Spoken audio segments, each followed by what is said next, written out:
মধ্যপ্রাচ্যে নতুন করে ইরান ইসরায়েল যুদ্ধের আশঙ্কা ঘনীভূত হচ্ছে।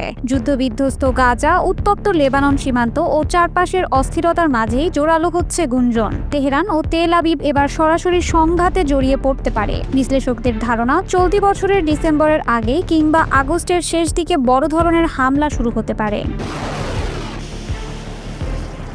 ইসরায়েলের প্রধান উদ্বেগ ইরানের পারমাণবিক কর্মসূচি। গেল জুন মাসে এই অজুহাতেই হামলা চালালেও বাস্তবে লক্ষ্য ছিল মধ্যপ্রাচ্যের শক্তি ভারসাম্য পাল্টে দেওয়া, কিন্তু প্রত্যাশিত ফল মেলেনি। ইরান পাল্টা ক্ষেপণাস্ত্র হামলা দেখিয়েছে, তাদের সামরিক সক্ষমতা এখনও অটুট। এবার তাই তেহরান প্রস্তুত হচ্ছে শুরু থেকেই শক্তিশালী আঘাত হানতে, যেন প্রমাণ করা যায় যে ইসরায়েলের সামরিক আধিপত্য দুর্নিবার নয়।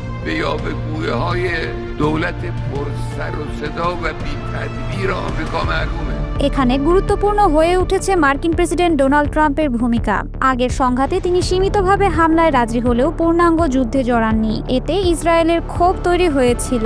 তবে এবার যদি তিনি ইসরায়েলের চাপে পড়ে সরাসরি যুদ্ধে নামেন, তাহলে যুক্তরাষ্ট্র এমন এক সংঘাতে জড়িয়ে পড়বে যার ভয়াবহতা ইরাক যুদ্ধকেও ছাড়িয়ে যেতে পারে।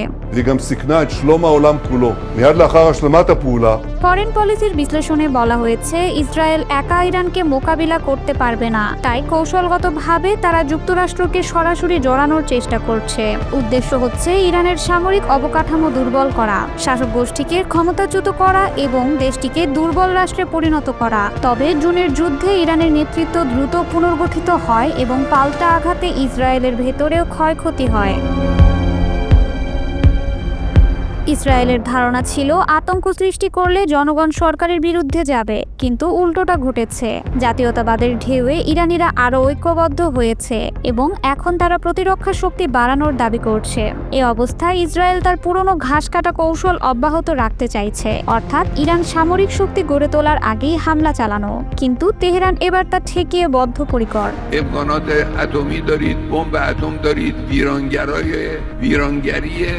সব মিলিয়ে ইরান নতুন ইসরায়েল যুদ্ধ শুরু হলে ট্রাম্পের অবস্থান হবে সবচেয়ে গুরুত্বপূর্ণ। তিনি সীমিতভাবে জড়াতে পারবেন না, তাকে পূর্ণাঙ্গ যুদ্ধে অংশ নিতে হবে, নয়তো পুরোপুরি সরে আসতে হবে। আসন্ন কয়েক মাসই নির্ধারণ করে দেবে মধ্যপ্রাচ্য আবারও ভয়াবহ রক্তক্ষয়ী যুদ্ধে জড়িয়ে পড়বে নাকি কোনো সমঝোতার পথ খুলবে। তবে একটি বিষয় স্পষ্ট, পরবর্তী ইরান ইসরায়েল যুদ্ধ আগের চেয়ে অনেক বেশি ধ্বংসাত্মক হবে। এদিকে ইরানের পরমাণু কর্মসূচি নিয়ে ইউরোপের 3 দেশের সঙ্গে ফের উত্তেজনা বাড়ল তেহরানের। ইউরোপের 3 দেশ ব্রিটেন, ফ্রান্স ও জার্মানি নতুন করে ইরানের উপর নিষেধাজ্ঞা আরোপের হুমকি দিয়েছে। আর এই হুমকির পরই রাশিয়া এবং চীন ইরানের পাশে দাঁড়িয়েছে বলে সংবাদ প্রকাশ করেছে একাধিক আন্তর্জাতিক গণমাধ্যম।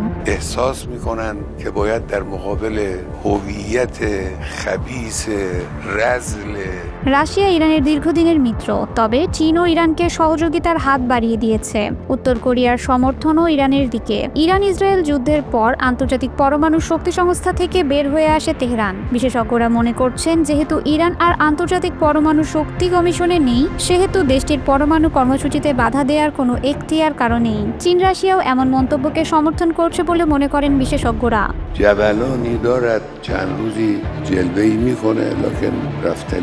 মধ্যপ্রাচ্যের অন্যতম শক্তিধর দেশ ইরানের পারমাণবিক কর্মসূচি নিয়ে ইউরোপের 3 বড় দেশ ব্রিটেন, ফ্রান্স, জার্মানি নতুন করে নিষেধাজ্ঞা আরোপের হুমকি দিয়েছে। তেহরান টাইমস জানায়, এই প্রেক্ষাপটে ইরান নতুন কৌশল নিয়েছে। এবার তারা বিশ্বের 2 পরাশক্তি রাশিয়া ও চীনের সঙ্গে ঘনিষ্ঠভাবে কাজ করছে। প্রতিবেদনে বলা হয়, 2015 সালে ইরান ও বিশ্বশক্তিগুলোর মধ্যে স্বাক্ষরিত হয় ঐতিহাসিক যৌথ সমন্বিত কর্মপরিকল্পনা চুক্তি। এতে যুক্তরাষ্ট্র, চীন ও রাশিয়ার পাশাপাশি ইউরোপের এই 3 দেশও অংশ নেয়। এর মূল উদ্দেশ্য ছিল ইরানকে পারমাণবিক অস্ত্র তৈরির পথ থেকে বিরত রাখা এবং একই সঙ্গে বিশ্বে পারমাণবিক অস্ত্র বিস্তার রোধ করা। এর বিনিময়ে ইরানের ওপর থেকে অর্থনৈতিক নিষেধাজ্ঞা শিথিল করা হয়।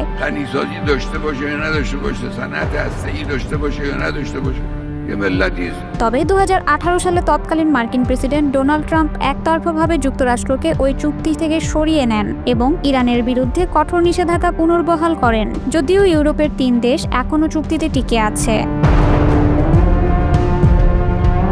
এদিকে চলতি বছরের জুনে ইসরায়েল হঠাৎ ইরানের পারমাণবিক স্থাপনায় হামলা চালায়, যেখানে যুক্তরাষ্ট্র অংশ নেয়। ওই হামলার জবাবে ইরান তেল আবিব ও মার্কিন সামরিক ঘাঁটিতে পাল্টা আঘাত আনে। একই সঙ্গে আন্তর্জাতিক পরমাণু শক্তি সংস্থার সঙ্গে সব ধরনের সহযোগিতা বন্ধ করে দেয়। সম্প্রতি ইউরোপীয় দেশগুলো অভিযোগ করেছে ইরান চুক্তির শর্ত ভেঙে অনুমোদিত মাত্রার চেয়ে 40 গুণ বেশি ইউরেনিয়াম মজুত করেছে। যদিও তেহরান এসব অভিযোগ অস্বীকার করেছে। এরপর ব্রিটেন, ফ্রান্স ও জার্মানি জাতিসংঘ মহাসচিব অ্যান্তনিও গুতেরেসকে চিঠি দিয়ে জানিয়েছে আগস্টের মধ্যে ইরান কূটনৈতিক সমাধানে না এলে তারা তেহরানের বিরুদ্ধে পুরনো নিষেধাজ্ঞা ফিরিয়ে আনবে। ইরানের পররাষ্ট্রমন্ত্রী আব্বাস আরাগচি স্থানীয় সংবাদ মাধ্যমে বলেছেন, তেহরান এই নিষেধাজ্ঞা ঠেকাতে সর্বোচ্চ চেষ্টা করছে এবং এজন্য রাশিয়া ও চীনের সঙ্গে সমন্বয় করছে। তবে নিষেধাজ্ঞা আরোপ হলে তার জবাব দেওয়ার মতো প্রস্তুতি ইরানের রয়েছে। অন্যদিকে ফ্রান্সের পররাষ্ট্রমন্ত্রী জ্যাঁ-নোয়েল বারো সামাজিক যোগাযোগ মাধ্যমকে সতর্ক করে বলেছেন, ইরান আন্তর্জাতিক নিয়ম না মানলে আগস্টের শেষ নাগাদ ইউরোপীয় দেশগুলো অস্ত্র, পরমাণু প্রযুক্তি ও ব্যাংকিং খাতে কঠোর নিষেধাজ্ঞা জারি করবে, যা 1 দশক আগে তুলে নেওয়া হয়েছিল। এ বিষয়ে ইরানের পররাষ্ট্রমন্ত্রী স্পষ্ট করে জানিয়েছেন, নিষেধাজ্ঞা পুনর্বহাল হলে তার ফলাফল কারো জন্য ভালো হবে না।